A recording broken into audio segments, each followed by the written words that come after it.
Me fizeram a seguinte pergunta hoje: é pecado comer carne na Sexta-feira Santa? A resposta, dentro da Bíblia. Toda língua confesse para a glória do Pai.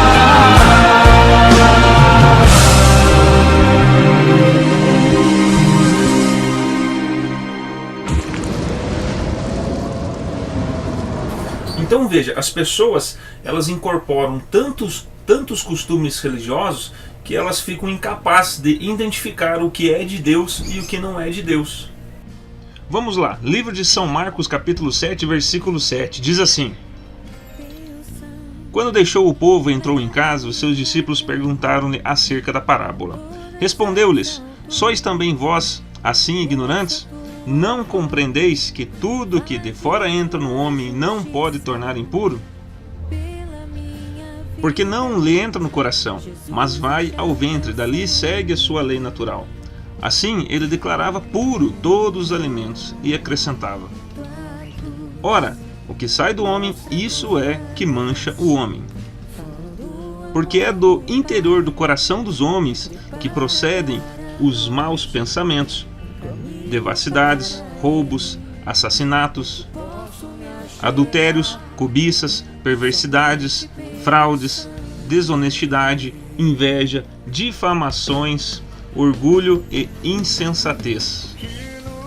Agora veja o que o apóstolo diz no versículo 23. Todos esses vícios procedem de dentro e tornam impuro o homem. Então veja, os judeus eles haviam incorporado seus costumes religiosos a ponto de invalidar os mandamentos de Deus para seguir as tradições dos homens que tinham seus costumes religiosos, né? Um exemplo era um costume de lavar as mãos. Antigamente era um rito, claro, hoje isso é higiene.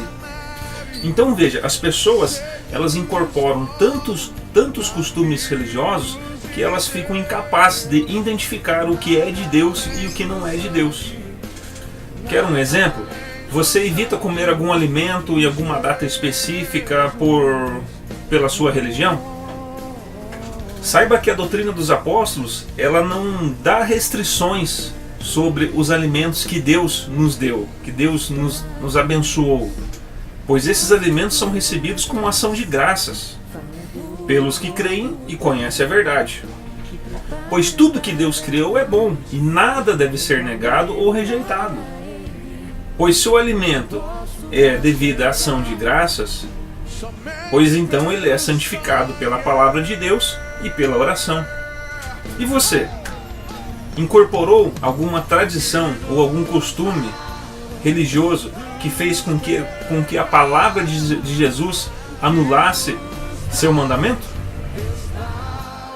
Agora, se a sua religião lhe impõe ou estiver associada a algum dia em especial, que por exemplo não comer carne na Sexta-feira Santa, saiba que não existe na doutrina dos apóstolos a guarda dos dias considerados santos. Não existe. Isso é um dogma religioso cristão, certo?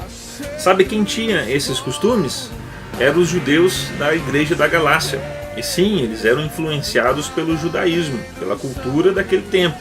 Só que veja, eles foram duramente repreendidos pelo apóstolo Paulo. O apóstolo Paulo ele diz em Gálatas capítulo 4, versículo 10, a seguinte frase: Temo que meus esforços por vocês tenham sido em vão, inúteis. Confira, leia você mesmo.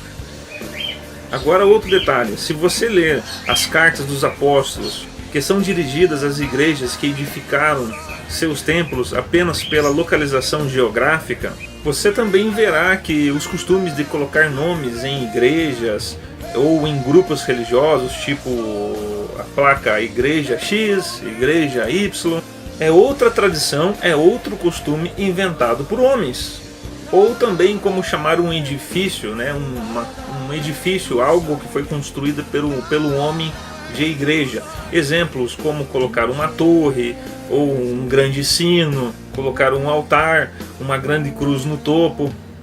Tudo isso, goste você ou não, são meras tradições, são dogmas. Jesus Cristo, ele nunca precisou de congregação para propagar o Evangelho. Entenda isso. Nós precisamos aprender a colocar o Evangelho do Ide em prática, não somente do Vinde, né? A verdade dói, mas ela liberta. Fica a resposta, vai na Bíblia com o Fernando Patrick. Deus abençoe. Depois, Jesus de deixar a multidão e entrar numa casa, os discípulos lhe pediram explicação da parábola. Será que vocês também não conseguem entender? Perguntou-lhes Jesus. Não percebem que nada que entre no homem pode torná-lo impuro? Porque não entra em seu coração, mas entra em seu estômago, sendo depois lançado para fora, eliminado. Ao dizer isso, Jesus declarou puros todos os alimentos e continuou: o que sai do homem é o que torna impuro. O que contamina o homem não é o que entra em sua boca, mas sim o que sai da sua boca. Marcos 7:17. Não existe nenhuma condenação sobre aqueles que estão em Cristo Jesus.